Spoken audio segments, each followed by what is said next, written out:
ก็คือได้มานี่ก็คือได้ออกมาเปิดใจเนาะแม่นเปิดใจไปครั้งแรกเลยแต่คนเนาะก็คือว่ามาไกลพอสมควรเนาะจากขมวนเนี่ยแม่นที่ผ่านมาเดซ่าเคยสั่งครอบครัวแล้วบ่เนี่ยบ่ยังบ่เคยเนาะ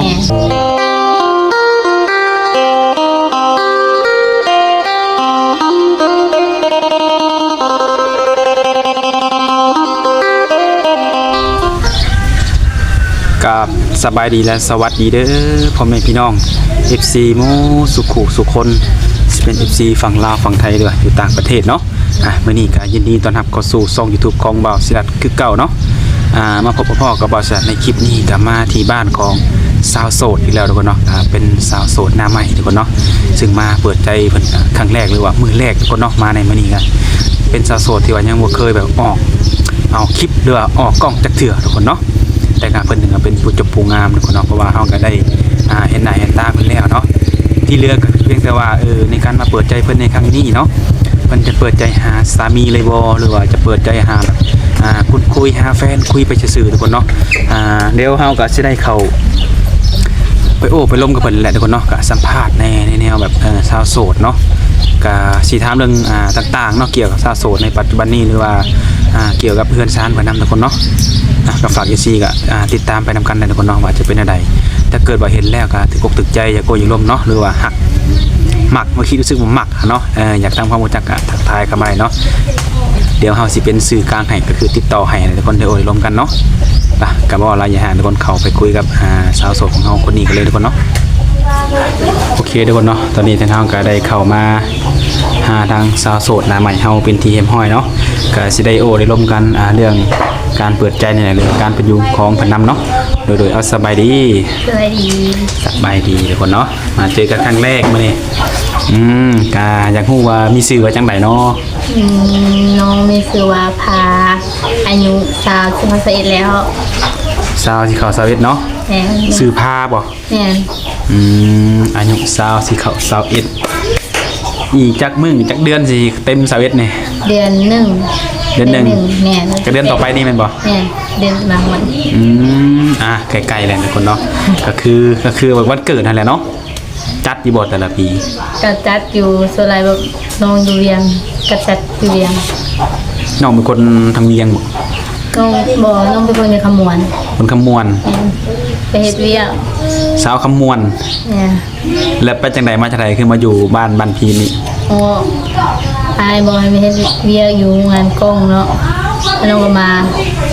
าบ้านเมียอายเนี่ยบ้านเมียของอายอยู่นี่โอ้คือปัจจุบันนี้ทางนอกนี่เข้าของงานกล้องแม่นเข้างานกล้องเข้าดนแล้ว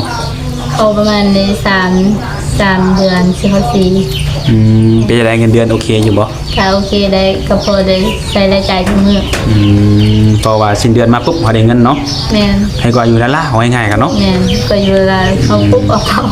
นั่นคือก็เบิดแหละก็คือมื้อนี่นะนั่นแหละคือมื้อจังได๋ก็หาเงินเพื่อซื้อเพื่อใช้เพื่อจ่ายเนาะแม่นการที่เราหาเงินแน่นอนเราก็ต้องมีแนวอยากได้เนาะแม่นเฮาก็ต้องแบบมีแนวอยากได้อยากได้นั่นอยากได้นี่นะแต่ถ้าว่าเฮาสิอยากได้นั่นแต่ว่าให้ซื้อให้มันก็เป็นไปบ่ได้เนาะมันก็เป็นไปบ่ได้ต้องหาเองหาเองดีกว่าว่าเฮาก็จะได้ซื้อตามใจเฮาแล้วก็จะได้ตามใจเฮาต้องการเนาะแม่นเพราะว่าเฮาหาปุ๊บเฮาสิรู้เลยว่าเงินแต่ละเดือนแต่ละบาทแต่ละใบนี่เฮาสิได้มามันเป็นเรื่องง่ายๆเนาะออกง่ายเข้ายากแต่ออกง่ายเนาะแม่นต้องอ่านปุ๊บนี่ออกปั๊บเลยก็สร้างแต่เฮาก็ภูมิใจเนาะแต่เฮาก็ภูมิใจเพราะเฮาหาได้ตัวเองนั่นแหละเฮาได้เงินปุ๊บเฮาได้สิ่งของที่เฮาต้องการนี่ก็คุ้มค่ากับเรื่องให้เฮาว่างั้นเนาะเพราะว่าเฮาบ่ได้ขอไปเลยแม่นทุกคนเนาะเดี๋ยวก็คือได้มื้อนี้ก็คือได้ออกมาเปิดใจเนาะแม่นเปิดใจไปครั้งแรกเลยทุกคนเนาะก็คือว่ามาไกลพอสมควรเนาะจากขมวนนี่แม่นที่ผ่านมาเดซ่าเคยสั่งครอบครัวแล้วบ่นี่บ่ยังบ่เคยเนาะเคยมีแฟนบ่ก็มีอยู่แต่โดนแล้ว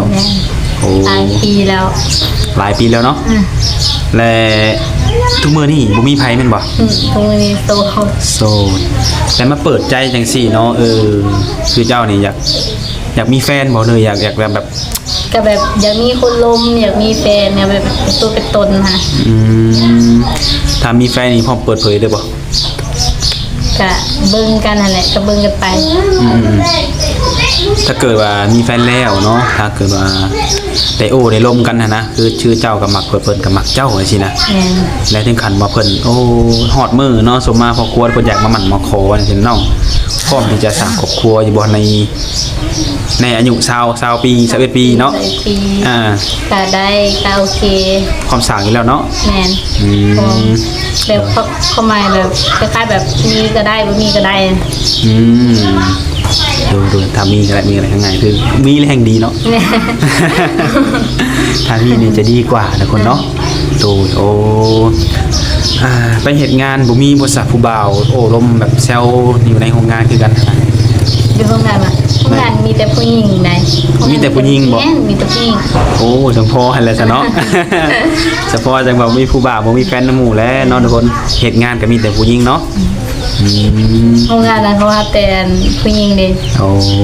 เป็นโรงงานนิคอน แม่น เป็นสาวโรงงาน14นี่ก็สิมีผู้เวลาลงผู้บ่าวอยู่บ่ ดังนี้ก็มีตอนช่วงเลิกงานนั่นแหละ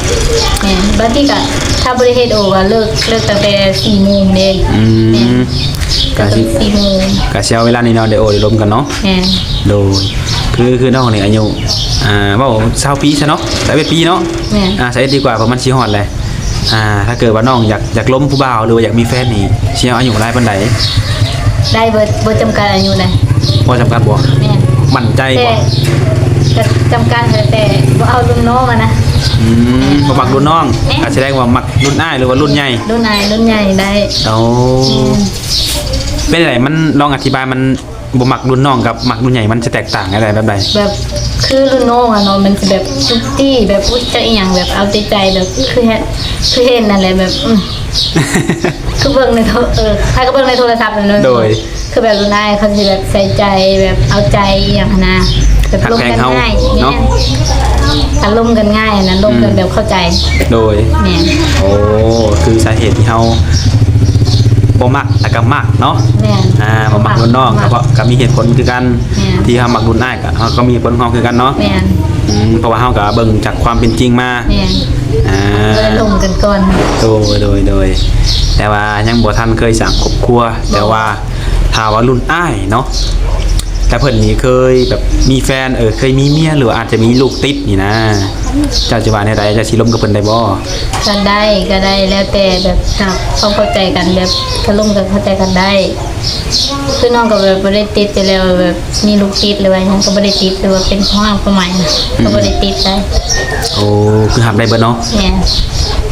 มั่นใจบ่ ก็มั่นใจ บ่แม่นว่าคำมาล้มแล้วโอ้ยอ้ายมีลูกน้องบ่ยังบ่มีมันจีบไปได้บ่นะมันบ่คือนะหยังว่า แต่ว่ามีลูกแล้วไม่มีเมียติดนำก็บ่ได้ มีลูกติดบ่เป็นหยังแต่อย่าเอาเมียติดมานำเนาะ อืม โดยและต้องเลือกอยู่บ่ว่าเพิ่นต้องเป็นหนุ่มไทยหนุ่มลาวหนุ่ม บ่ นี่นะ บ่เลือก บ่เลือกแมัน ได้ บ่ เบิด ได้หมดขอแต่ว่าสื่อสารกันเข้าใจเนาะ แม่นล้มกันเข้าใจ อืมโดยก็ฝากหนุ่มๆเนาะคือเพิ่นนี่ก็เป็นสาวอายุ21ปีแต่ว่ามักรุ่นอ้ายเนาะก็อยากถามจักหน่อยมันก็จำกัดอายุอ้ายขึ้นไปเนาะถ้าว่ามันสิมีซะเนาะเว้าคร่าวๆเนาะเผื่อมันมีอีหลีฮะนะสัก60 65เข้ามาลมจ้ะเลย ว่าก็ได้ก็โอเคค่าเขาเลี้ยงเขาได้ก็ได้เขาสามารถเลี้ยงเขาได้หรือไม่เลี้ยงเขาได้ อันนี้บอกเรื่องการดูแลเนาะ แม่นว่าเป็นการดูแล เพราะว่าการเฮาต้องการคู่ชีวิตเนาะหรือว่าเนื้อคู่หรือว่าสามีนี่ก็คือเราคือต้องเพิ่นเป็นหัวหน้าครอบครัวเนาะผู้ชายไงกันเนาะ แม่เป็นผู้นำเลยเป็นหัวหน้าครอบครัว ก็คือต้องดูแลเฮา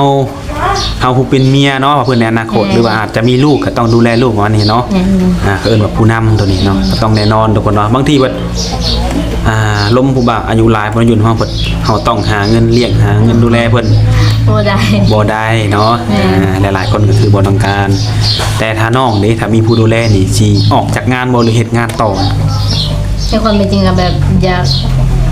กเฮ็ดงานเนี่ยเพราะว่า เขาต้องหาเงินด้วยตนเองแบบเขาสิดีใจก่อนนะ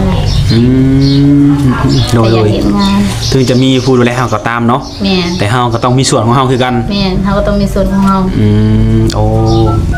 แบบน้องคิดนี่ถ้าเป็นจริงนี่ถือว่าโอเคเวิร์กเลยเห็นดีนำตัวนี้เนาะ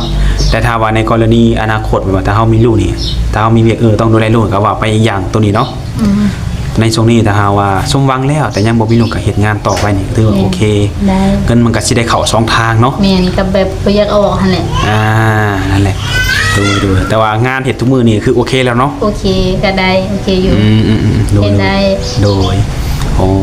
ถ้าคิดแบบนี้แล้วเฮ็ดได้นี่ถือว่าหนุ่มหลายๆคนที่เข้ามาร่วมนี่จะบ่ผิดหวังแน่นอนเนาะ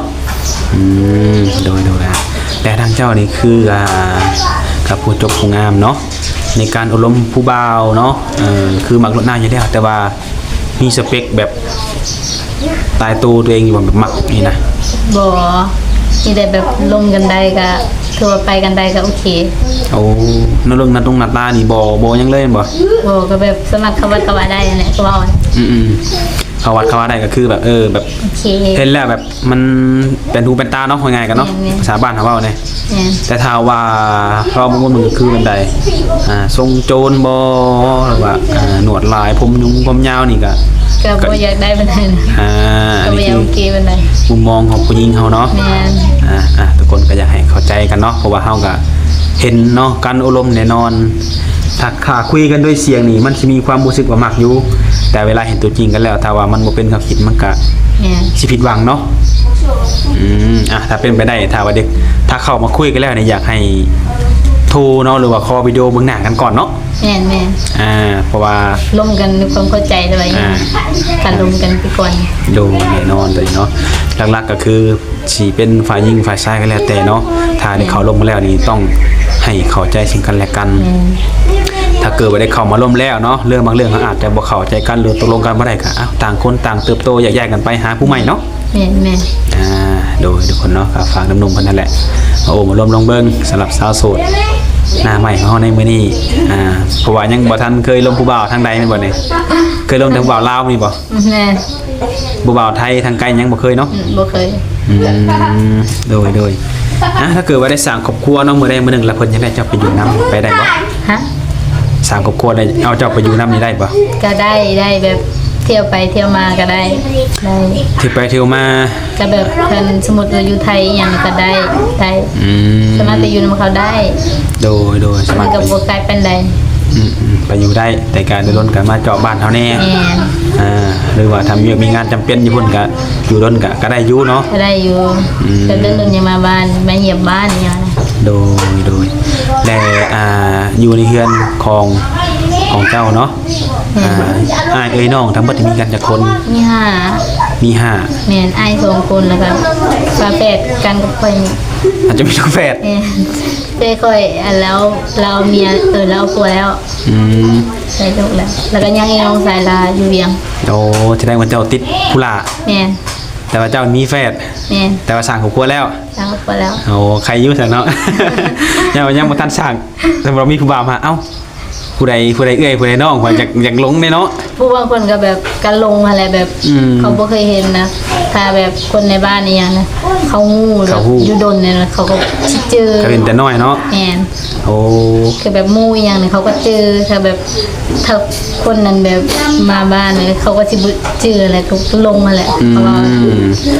สื่อได้คือกันบ่ค่ายคือกันบ่สื่อนี่ คือพิมพ์พา สิพิมพ์น้องสิพาเพิ่นมานั่งกับพิมพ์พา แม่น โอ้ทุกคนเนาะก็คือเพิ่นมันมีแฝดเป็นเอื้อยแต่ว่าสร้างครอบครัวแล้วเนาะอยากถามสักหน่อยแหละทางน้องพาเนาะ เลย ความสูงเจ้าเท่าไหร่ตอนนี้ 140ปลาย 140ปลาย45 47 48กว่าไปเนาะ แม่น ประมาณนี้น้ำหนักได้จ้ะ น้ำหนัก48 น้ำหนัก48ความสูงกับน้ำหนักนี่สิพอๆกันบ่จักเนาะ โอ้โดยทุกคนเนาะนี่คือบางคนก็ฝากมาถามเพิ่นก็อยากรู้เกี่ยวกับนี่เนาะก็ถามให้ทุกคนเนาะเพิ่นก็ตอบให้แล้วเนาะน้ำหนักบ่หรือว่าส่วนสูงบ่เนาะแล้วบ้านเกิดเมืองนอนนี่อยู่คำมวนเนาะ แม่นอยู่ขมวนเมืองยมราช เจอยมราชนี่แหละทุกคนเนาะ นะ เพราะว่าเนาะ2 มื้อ 3 มื้อก่อนเฮาก็สัมภาษณ์สาวคำมวนกับเมืองยมราชคือกันบ่ฮู้ว่าจักกันหรือบ่กับน้องเพิ่นมีชื่อว่าน้องปู โอ้แหละแบบมันเป็นเมืองแล้วมันก็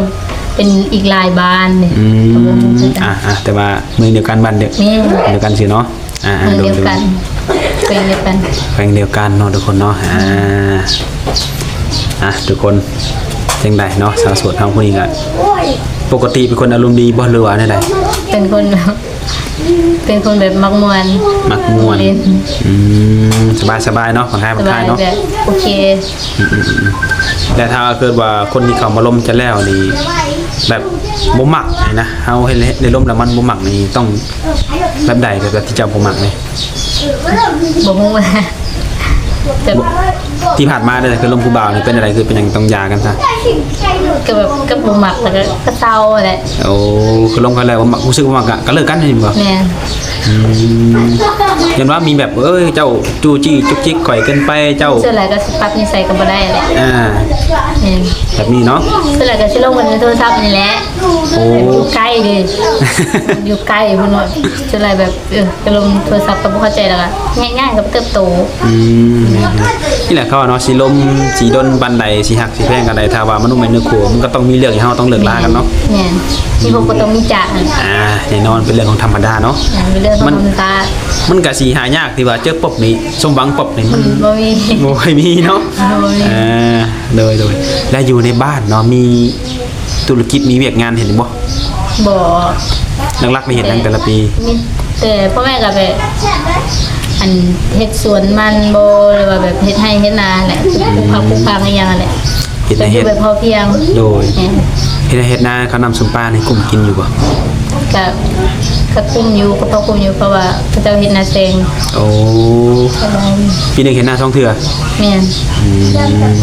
ทุกคนเนาะ เฮ็ดนาปีนี่ส่วนหลายสิบ่ได้หลายแล้วเพราะว่าน้ำท่วมในอยู่บ้าน ก็คือหน้าแซงมันบ่ แม่นตรงนี้นาแซง กลับกันแตกต่างกับบ้านนี้เนาะ แม่น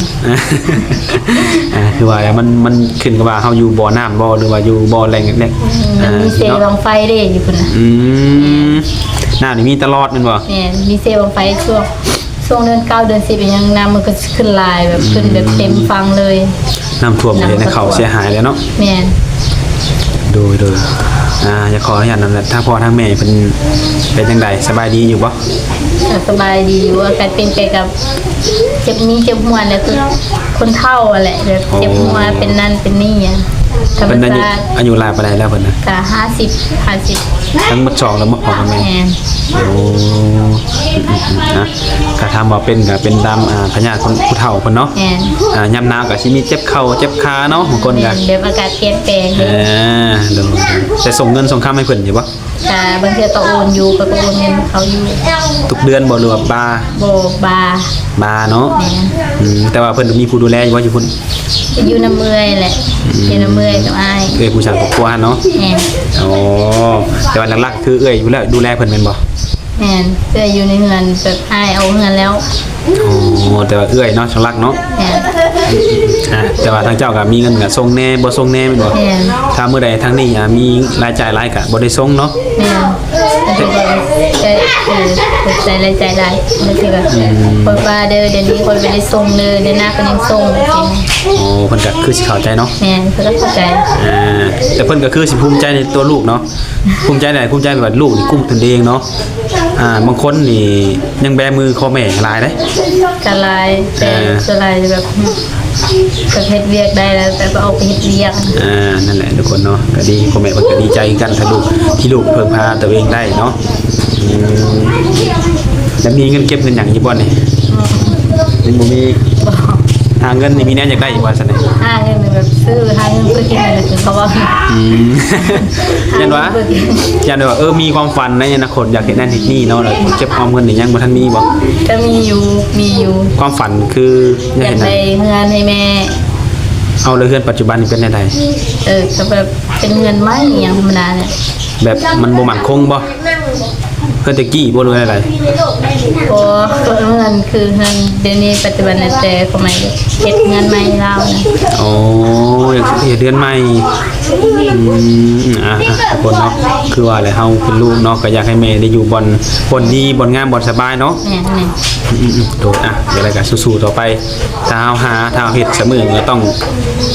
สมหวังเนาะในความฝันที่เราต้องการนะบ่แน่เนาะในการเปิดในครั้งนี้เพิ่นอาจจะบ่เคยดีก็มี ถ้าว่าน้องได้สมัครสมัครแล้วเพิ่นอยากให้น้องนี่พาเพิ่นนี่มาเยี่ยมมายามบ้านเกิดเมืองนอนบ่แม่อยู่นี่พาเมื่อได้บ่ แบบถ้าแบบพักอันนั้นก็เมื่อได้เพราะว่าปกติเฮ็ดเวียนนี่มีคนเนาะกันมีคือเขาเว้าแหละสิมีมือพักแต่มือวันอาทิตย์เนาะ อันนั้นเฮ็ด แต่ถ้ามีอันแบบมือวันสิ้นบ่วันสิ้นใหญ่บ่งานนั้นงานนี้ค่ะเขาก็พักให้ โอ้โดแต่ถ้าช่วงเทศกาลน่ะก็คือสิได้พักหลายมื้ออยู่เนาะ แม่นช่วงเสร็จแม่นพักหลายมื้ออยู่ ปีใหม่นี่ปีใหม่สิฮอดนี่เด้อจ้ะ พี่แม่สิฮอดนี่พัก9มื้อ เนาะเวลาเที่ยวเรือเฟือเนาะ สิมายามบ้านเด้ โอ้เจ้าก็สิเมื่อบ้านแม่นบ่ แม่น ทุกคนเนาะถ้าเกิดว่าได้คุยกันตั้งแต่มื้อนี้เปิดใจจนฮอดมื้อปีใหม่นี่นะแล้วเพิ่นอยากให้เจ้าพามื้อลินบ้านนี่เจ้าก็พาสมัครพามื้อได้บ่ ก็ได้ อย่า ถ้า บอก สะดวกก็ได้ อันนี้ว่าเรื่องความสะดวกอีกเถื่อนเนาะ แม่น ก็คือว่าได้อยู่ทุกคนเนาะกับบ่แน่เนาะเพราะว่าเฮาก็ในการเปิดใจนี่ก็ร้อยอยู่แล้วตัวเองนี่ในการอยากมีแฟนอยากมีคนลมไง เป็นจะมีแหละ อยู่บ่เดียวมันก็เหงาช่วงนี้ก็ศึกช่วงใกล้สิเข้าดาวเนาะ ช่วงน้ ถึงช่วงหนาวพร้อมเนาะก็อยากมีความอบอุ่นนั่นแหละทุกคนเนาะโดยทุกคนเนาะในสำหรับเรื่องราวของสาวโสดหน้าใหม่ของเฮามันก็จะมีความแตกต่างแน่น่ะความใกล้เคียงกับสาวคนอื่นแน่เนาะก็คือว่าอะไรถ้าเกิดว่ามีหนุ่มๆมักหักสนใจอยากโอยลงอยากติดต่อกับเจ้านี่นะมีหยังแน่ให้เพิ่น ำมีเฟซมีแอปยังไม่ได้เล่นไลน์ ไลน์นี่สมัครได้บ่ สมัครได้ อยากให้สมัครไลน์มานำเนาะเพราะว่าเฮาก็บ่ฮู้ว่าผู้บ่าวเฮานี่สิเข้ามาทางเฟซหรือทางไลน์ถ้าแน่ๆนอนนี่ส่วนหลายจะทางไลน์เพราะว่ามันจะมีหนุ่มไทยเนาะส่วนหลายเนาะเอาง่ายๆคือ เขาก็เล่นแต่ไลน์แหละ นั่นแหละอยากให้สมัครมาจังหน่อยเนาะ ด้วย โดยทรงนี้ก็หรือว่ามื้อนี้ก็เพิ่นมีเฟซมี WhatsApp ให้เนาะทุกคนก็คุยเท่านี้ก่อนหรือว่าเพิ่นไว้ต้องการไลน์ก็รอถ่ายจังหน่อยให้เพิ่นสมัครแล้วก็เฮาก็สิได้เอาให้คือเก่าคั่นแหละเนาะโดยมามื้อนี้ก็ถ้าเกิดว่ามีเรื่องใดคำถามใดเกี่ยวในใดยังบ่ที่ว่าสิรัตนี่ยังบ่ได้ถามเนาะหรือว่าหลายๆคนก็อยากฮู้ก็มีแต่ว่าไปอบรมกับน้องเพิ่นถามกับน้องเพิ่นเป็นการส่วนตัวได้เนาะเพราะว่าการที่เฮาสัมพันธ์ก็มีหลายเรื่องเนาะบางคนอยากฮู้แต่ว่ามันก็บ่คือกันหั่นนะบางคนก็อยากฮู้บ่คือกันแต่เฮาก็สัมภาษณ์ในแนวเฮานี่ถ้าว่าเกิดว่าผิดพลาดประการใดขอโทษในวิธีหลายๆเนาะก็มีแต่ว่าอยากฮู้หยังก็ถามน้องเพิ่มเติมได้แต่สำหรับมื้อนี้ทางบริษัทก็สิได้ขอจบคลิปเพียงเท่านี้ก่อนไว้มื้อหน้ามื้อในถ้าเกิดว่าเพิ่นสมหวังกับหนุ่มทางใดเฮาก็สิได้มาอัปเดตให้ MC ทางฮู้อีกเทื่อหนึงเนาะโอเคก็สิได้ขอตัวกลับก่อนนะวันนี้เลยสบายดี